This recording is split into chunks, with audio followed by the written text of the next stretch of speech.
Welcome to the Danny Clinkscale Reasonably Irreverent podcast. Insightful and witty commentary, probing interviews, and detours from the beaten path. Welcome to Kansas City Profiles presented by Easton Roofing. This week's profile is about a something, but we need a someone to tell us about it. The something is trying to get us back where we would like to be, sitting in arenas and theaters and stadiums and watching sports and entertainment. And to do that, we're probably for a while going to have to come up with some creative seating models. And with that in mind, I decided to talk to Irv Lustig. He leads the development of custom optimization software at Princeton Consultants, and he has come up with a way to help put fans back in the stands. His analytical approach allows venues the flexibility to choose how it can work best for them and their location. It looks at spacing of fans in the stands. Season ticket holders, and more.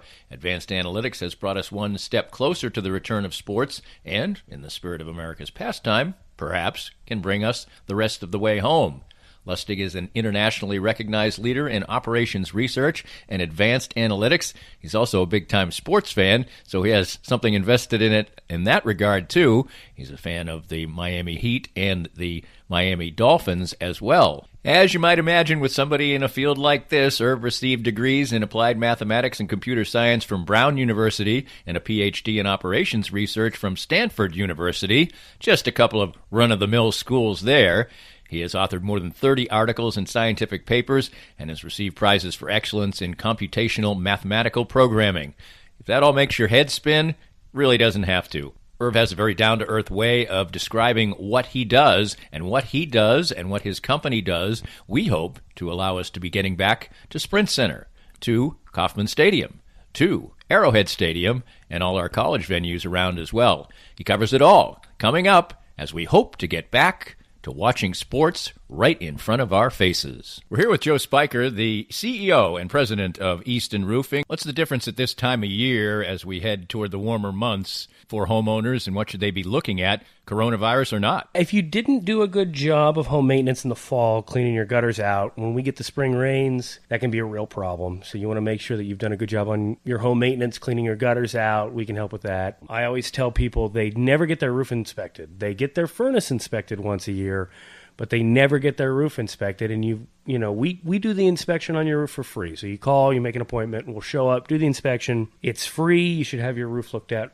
once a year. Take advantage of us, and most likely you're fine. And if there's a problem, hopefully we can get out in front of it and save you money in the end. So for any needs that people have right now, what's the best way to get in touch with you? Well, you can always call us, 913-257-5426. But the best way is to go to eastonroofing.com, put your information in, and we'll give you a call. Easton Roofing. Integrity matters. Hi, everybody. This is Matt Llewellyn from 23rd Street Brewery in Lawrence. I just want to thank everybody for supporting local restaurants during this time of uncertainty. 23rd Street Brewery is now open until this pandemic is over. And right now, more than anything, local restaurants need your help and support. Come on out and see us. 23rd Street Brewery is open now from 11:30 till 9 o'clock for dine-in and carry-out. Whatever we can do to help you out, maybe with your catering needs, too. I appreciate all the support, and thank you for continuing to shop local. I'm here with Tim Emerson, the owner of Emerson & Company. And Tim, give us an idea of the range of services that you provide from Emerson & Company. At Emerson & Company, we do credit card processing, payroll services. We do bookkeeping, merchant accounts like point-of-sale systems. What would you say differentiates you from other companies in the field, and what makes you special? I think what makes us unique is that we're a small local business making regional decisions on companies. We create a profile for the business and then put it out to our different vendors in a very competitive environment and tailor those needs to the specific business, which usually ends up in a great fit or great result for the company. And, of course, the idea is to save money, right?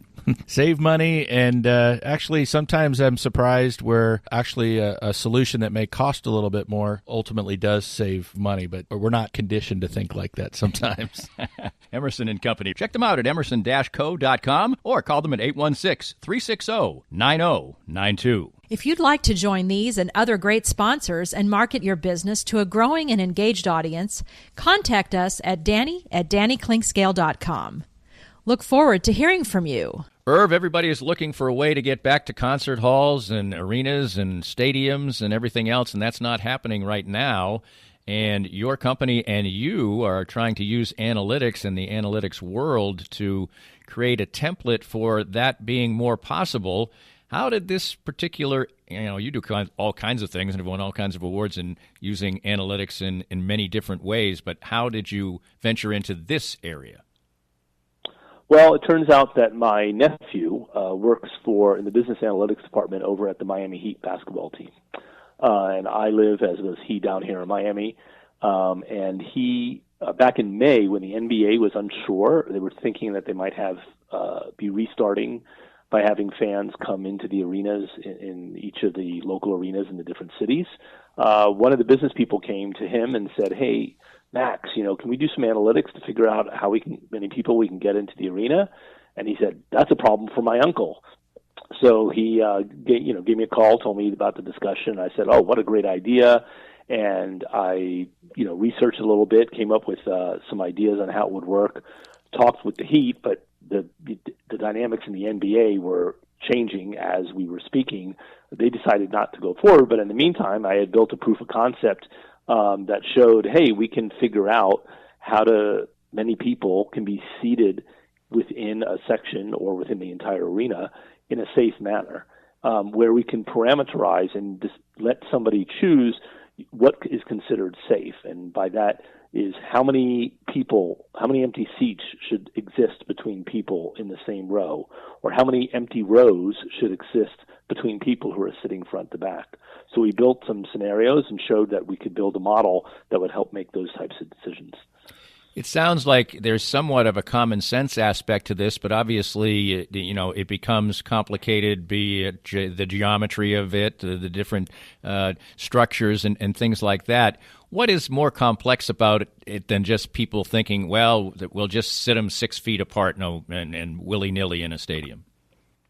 Well, the real thing that kind of uniqueness of our idea is that if you think about if you're going to a game or a concert or what have you, you tend to be going with somebody else. Maybe, my wife and I have been cooped up in our house for months. We go to concerts and games together, or some families, they've all been together for months. They go together. So when you go to an event, you're willing to sit with the people that you've been quarantined effectively with. If you want to call it a quarantine. So if you now think about, if I'm managing a stadium and there's two types of decisions you want to make. One is, what seats do I want to make available? Well, you don't want every single person shouldn't have to sit alone. You want the groups of 2 to sit together and the groups of 4 to sit together and a family of 6 to sit together, etc. So now you're talking about doing layouts where you have a mixture of these group sizes. And in the strategic case, where you're deciding how many groups you want, you might know ahead of time or based on history, say that 65% of your ticket sales are done to groups of 2 and 25% are done to groups of 4, and you do maybe 5% singles and 10% threes, et cetera, et cetera. So you want to now say the number of groups that I want to allocate needs to mirror what your percentage distribution is of the tickets that you want to sell. And that's the strategic part of it. The second part of it is, now, if you imagine you're, say, a football team, I'm a Miami Dolphins season ticket holder, so it's a good example. They're trying to figure out who they can let into the stadium. Well, they've already announced, for example, that they're going to prioritize season ticket holders that have been season ticket holders for a longer amount of time. So now you want to let the analytics choose who gets to go to the game and where should they sit, based upon prioritizing the customers that were more valuable. Or if you think of it from a college football standpoint, if you want to have your big donors into the games, then you can prioritize them. And that's more of a tactical question of, as each game comes along, who are you going to choose that can fill those seats that you've already predetermined? Before you ventured into this at the suggestion of your nephew, obviously you're a sports fan. You you're a season ticket holder with the Miami Dolphins. But what is your general area of doing things? And does it ever have anything that directly relates to stadiums or sports teams, or is this just something that popped up because of him? Well, we've, in my past, very distant past, I've actually done some work for computing the regular season NFL schedule. That was a very long time ago, where we built an optimization model for doing that, and then another vendor came in and has continued to do that work for 15 plus years using the same types of techniques. We're actually doing a project right now. We're hoping it's going to get used for the U.S. Open, the tennis tournament, to help schedule their line judges. So you have to assign the line judges to the different courts. And so that's another sports type of connection. But much of the work that our firm does in the optimization area, we do a lot of work in transportation, routing trucks, things like that. We do work in finance of allocating and deciding how to allocate and purchase and securities and things like that. We're now doing a project for an energy company, determining when they should be turning on generators. So our work really varies across a wide variety of industry, applying advanced analytics to help companies make better decisions. Unfortunately, this doesn't seem necessarily like it's going to be that short-term a problem. Is this because you did the work and, the NBA, the Miami Heat decided not to go ahead with this? But this seems to be an area that, at least maybe for a couple of years, could be a valuable market for companies like yours. Absolutely, and that's what we're hopeful. And then we're in the process. We've had some discussions with some different universities as well as concert halls about doing something and trying to do something for them. The challenge right now, say in college football, and we've talked to a number of colleges, is that the dynamics are changing almost on a day-to-day basis. When we first started some discussions with universities back in June, they were thinking they were going to have their complete season. Now many of the major universities have said, no, we're just going to have a conference-only schedule. And now they're even wondering whether they're going to be able to do that. Since that time, the Ivy League has announced there's going to be no fall sports. Mm-hmm. So the dynamics of the environment make it a challenge. I think there's also local issues. So I think there's some cities that are in a position to be able to have, say, a concert schedule or plays maybe with a limited audience, and they want to see, and because their COVID-19 infection rates are low, they're willing to go in and do something like this, but it's an evolving situation. I'm thinking that when the NBA restarts back in December, my opinion is I think it's highly unlikely they're going to have everybody coming into those arenas. But I think they may be, talking about, if you have a 20,000 seat arena, letting 4,000 to 5,000 people in and figuring out how to seat them. So it's a lot of it's going to depend upon how the infection rates continue to grow and hopefully stop growing, when the vaccine comes out. We're hoping that there's, as you've mentioned, aside from sports, there is the concert venues, theaters, et cetera. That's also a possibility. So we're exploring those opportunities and trying to talk to people now and saying, hey, we have a solution that can work for you.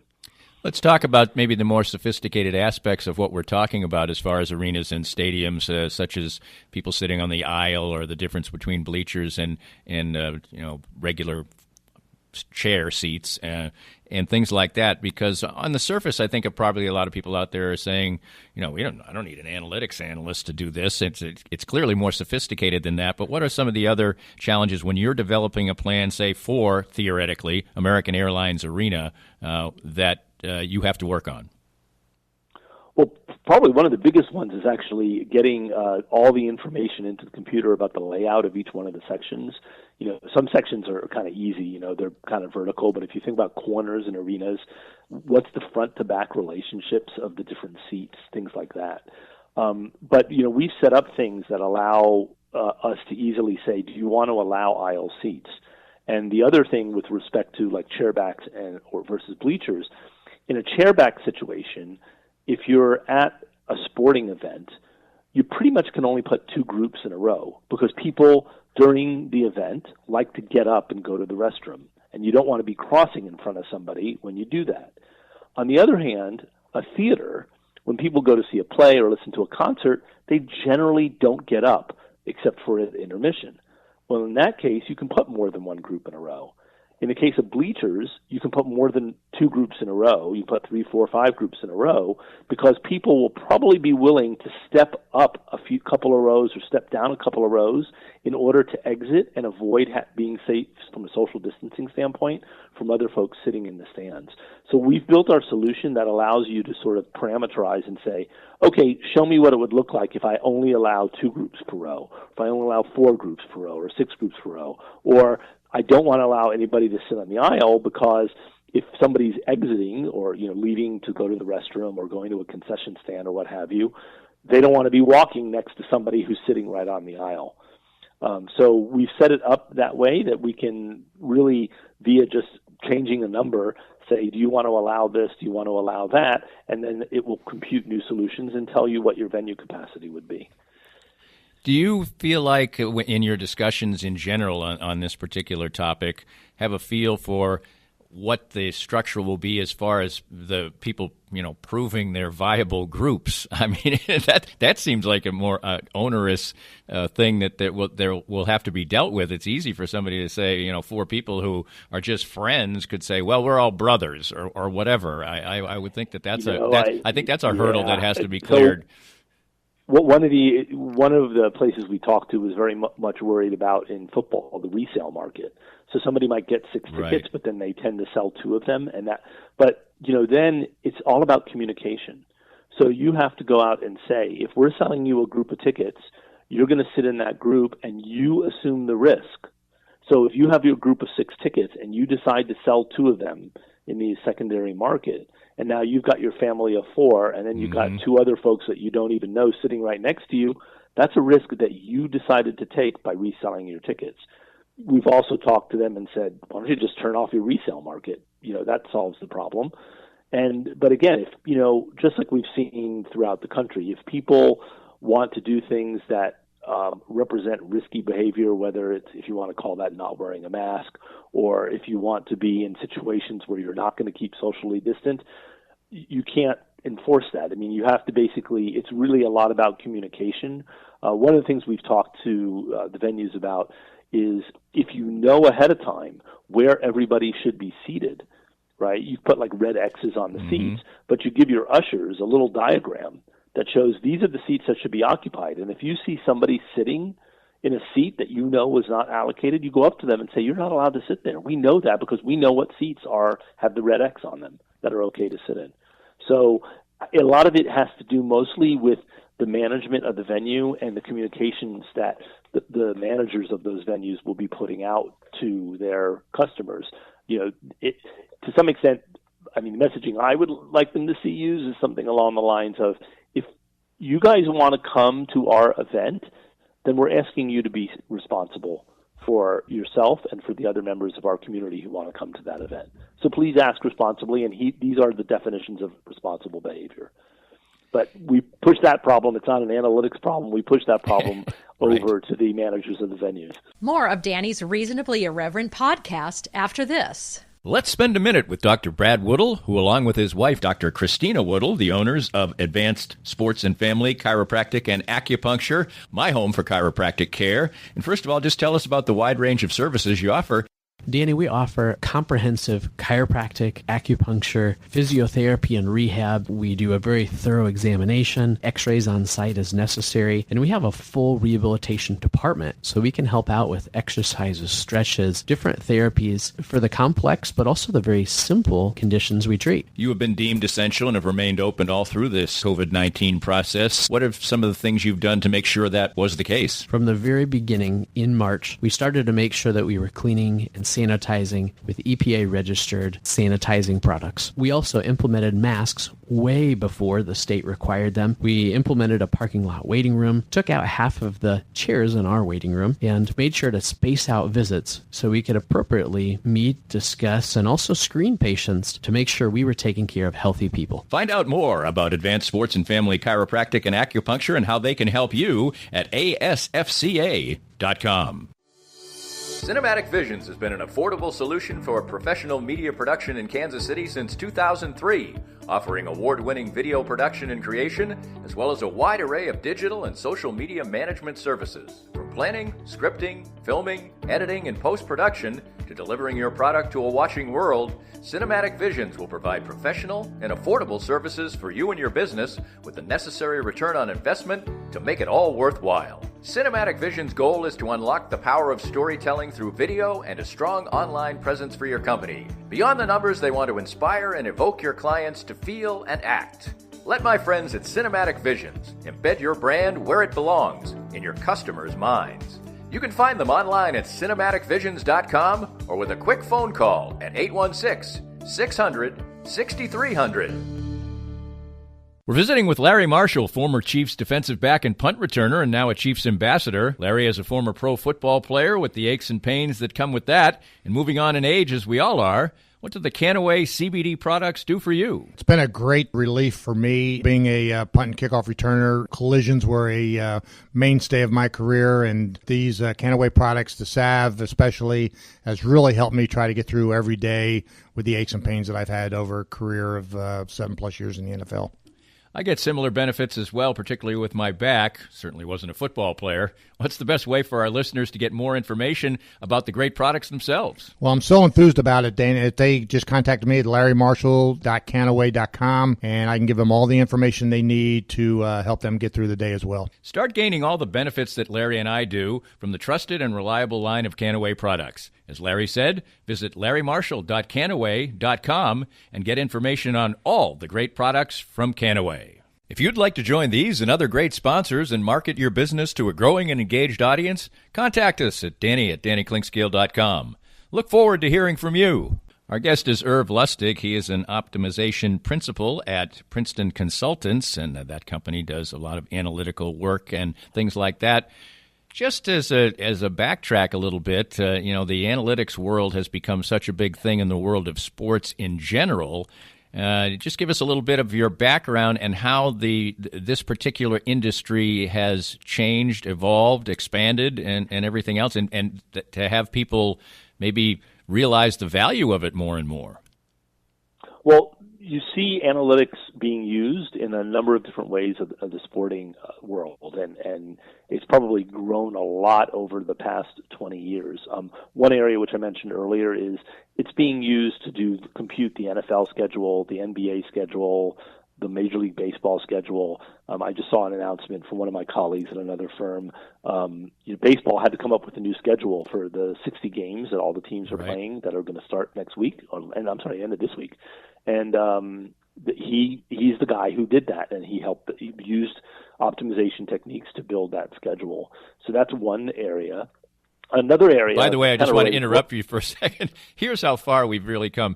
Baseball, this is actually true. A husband and wife used to do their schedule. That's correct. That's right. They used to do it by hand, and now some folks, both the person I spoke to and another colleague of mine, have actually been using optimization techniques to create those schedules since and basically took it over in some sense from that husband and wife team who used to do it by hand for many years. So that's one area. Another area is things kind of like what my nephew works on in the Heat. So they do things to look at how they should sell. Who should they try to sell season ticket packages to, or mini season packages to? So they look at it and say, "Hey, we see that you've come to 4 games last year. This coming year, would you like to buy a 10 game plan or something like that?" They do predictions of how many people are going to come to each game, which then informs a decision of how many ushers they need and how many concession stands to keep open. So that's on the kind of an operational side. And then you have the whole world of sports analytics that are being used to analyze performance. So whether it's basketball, baseball, football, hockey, all the major sports are now collecting data about their players as well as their opponents and trying to understand what kinds of tendencies there are. In the case of football, you can do things along the lines of, seeing trends in how teams call plays. In basketball now, you can get data about every single movement of every single player on a court. So there's a large number of things that are being done in the sports analytics world now, both from the competitive standpoint, but also on the business side related to like the scheduling or how do we keep our customers, make our customers loyal to us in terms of things like season tickets. Yeah, just as an aside here, and I'm doing this a few times, I guess, are you ever able to turn off your analytical brain? I mean, it sounds like you mentioned you and your wife go to concerts and things like that. Are you just sitting there counting the house and, doing all kinds of analytical things? No. Usually I do try, in the evenings and the weekends to say, okay, I'm putting all of that stuff behind me. Sometimes you go and you see opportunities as you're walking through the street. There was one that I thought of, which is prior to the pandemic.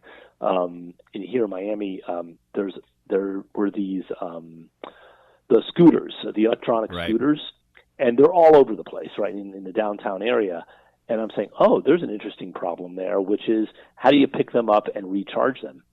What's an efficient way of doing that? That's an optimization problem. So I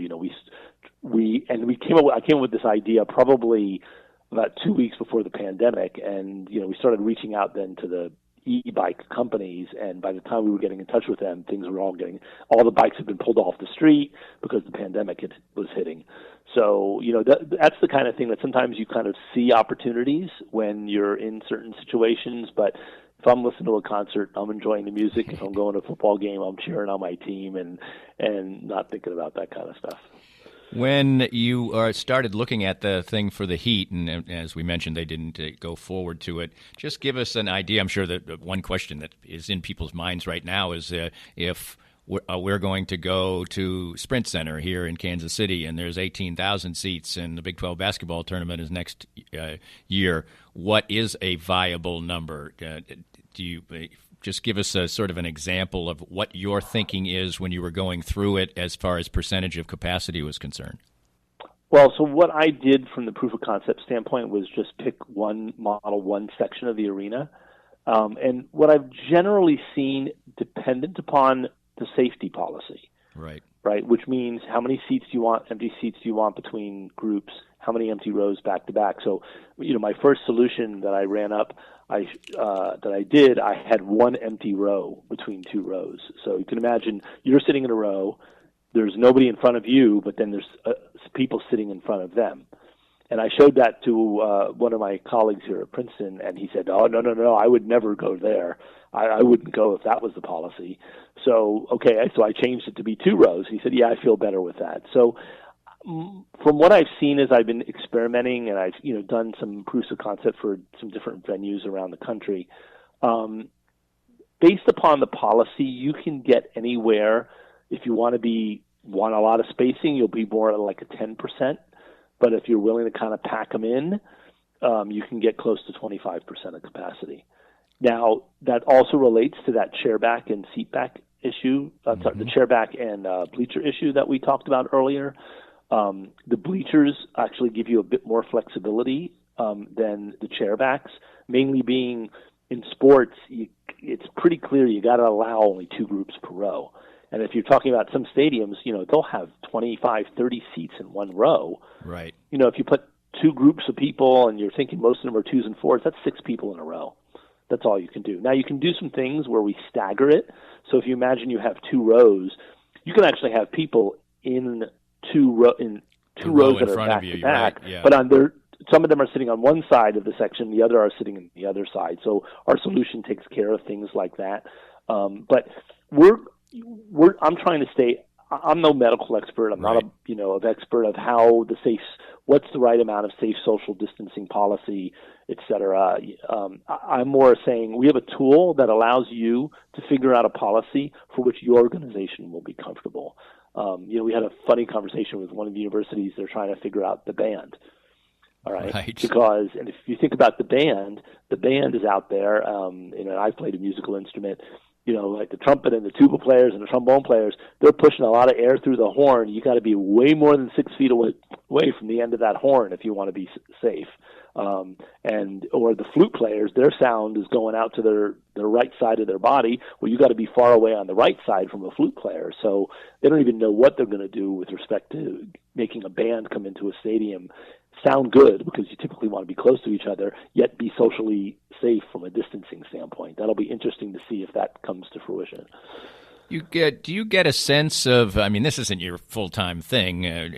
You obviously are talking about it a lot these days, but when you are going through these optimization models and looking at the various options, and as you said, how aggressive people want to be as far as the amount of people they want to have, particularly in an arena, do you get any sense of optimism or pessimism just as a person who is involved in it as to the viability of people returning and what their safety feelings would be? Well, doing this particular thing has made me a little bit more optimistic, to be honest. I've heard of different venues saying, oh, we have a plan. But when you try to talk to them, they're like, you get down to it and they say, well, we're waiting for, a lot of them are run by Ticketmaster actually, and we've heard that Ticketmaster says we have a plan, but nobody's seen the plan yet. So, my feeling is, well, I have a plan. Now, there's another component to going to an event, which we're not taking care of in our application, which is how do you get the people into and out of the venue in a safe manner? Right. So, for example, the Dolphins have published out and said, well, when people exit, we're going to make them exit kind of like the way people exit at a wedding from a church, row by row, like pew by pew, so that people don't all crowd into the aisle at the same time. All of those types of things, or, if you have a stadium and you're saying, okay, how do we make it so that people aren't all bunched up trying to show their ticket? So how do you create those types of things? And I think those are going to be very venue-specific policies of, well, how do you handle a restroom? I mean, do you create a queue at the restroom and tell people stand 6 feet apart? We're only going to allow one person in at a time. Do you do it by saying, well, we're only going to use the stalls in a restroom, and because those have walls, it's okay if we have multiple people using the stalls at the same time? Those are things that the venues have to kind of figure out by talking to the experts about what are the right things to do with respect to those other aspects of running a venue. What we're trying to address here is saying we have something that's going to help you figure out which seats you can sell, how you can get people seated, and make them feel that, I feel I'm with the folks that I'm willing to be with, and yet I feel safe from a distancing standpoint from these other folks that are in the arena that I really don't know, and I don't know how sick or whatever that contagious they may be, but I'm away from them, and I can still come and enjoy my event. When you are looking at this particular thing again, do you get the feeling that there may be some entities, and this has been my feeling, that are going to hear this information, look at what they have to do, look at the logistics involved, and just throw up their hands and say, this isn't worth it. I mean, if we're going to get 15% of the audience, and we got to go through all these other measures and so on and so forth, is there any sense of that? Or as you say, do you feel like going through this process has given you a thought that maybe you can more optimistically go to these entities and say, you know what, this is kind of viable for you? I would say it really is dependent upon the nature of the venues and the events that they hold. So, we have talked to a concert venue, and in their case, they have both concerts, but they also have like Broadway-style plays.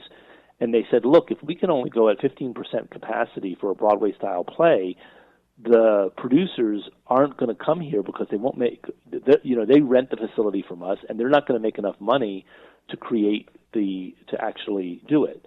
Now, I look at it and I say, well, okay, that may be their approach, but they need to look at it as they get $0 if they don't perform, right? If they come, at least they get some revenue, and then they just have to figure out the right negotiation with the venue so that, maybe they won't make as much profit as if they had a full house, but at least they're out there and entertaining people and making people feel good. And I think that's part of why I think the venues want to do something. In the sports area, professional football right now is still talking about having fans in the stands, but just this week, the New York Jets and Giants announced, they said, we are not having any fans at any of our games until further notice, because the governor of New Jersey has said we don't want gatherings of more than 500 people.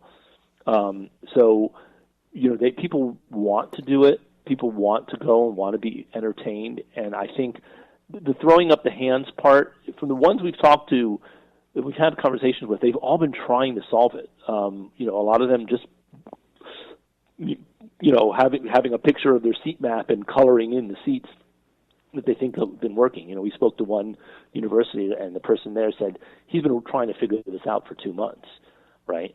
And so I think the fact that a tool can make that part of the problem kind of easier and said and done allows them to focus more on the other ancillary issues that also have to be considered for fans to feel safe.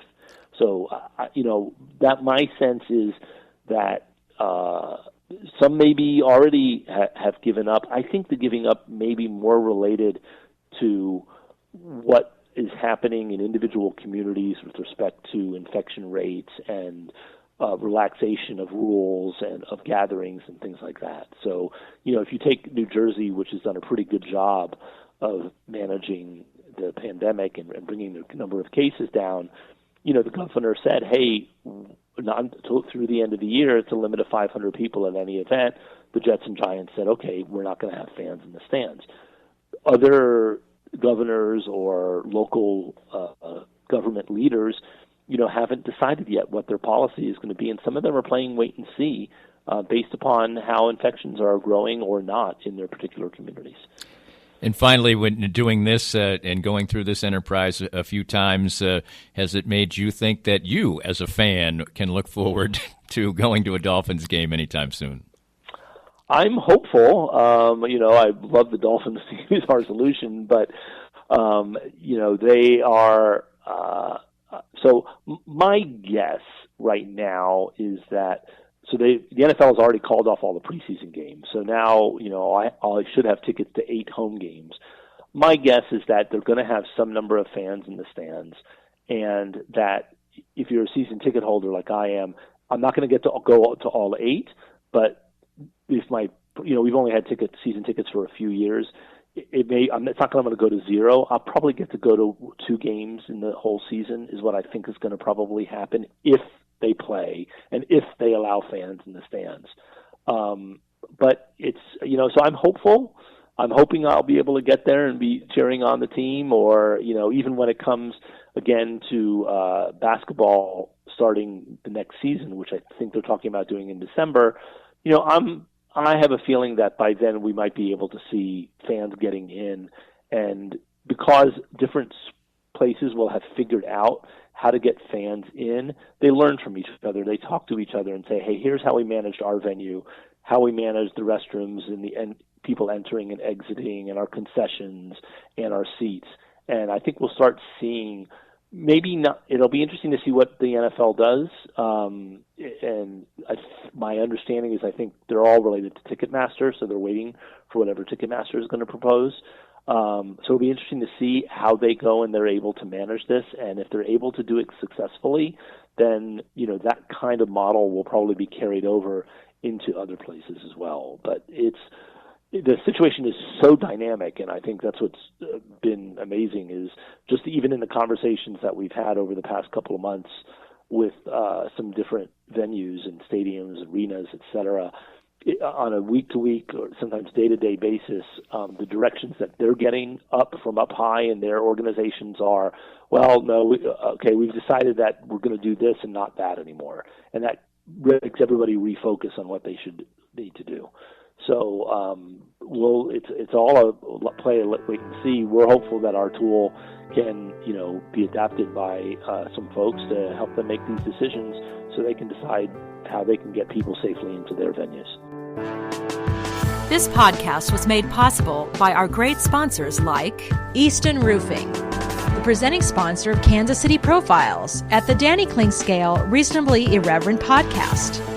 Easton Roofing, where integrity matters. We hope you enjoyed the latest Danny Clinkscale Reasonably Irreverent podcast. Come back soon for something fresh and new.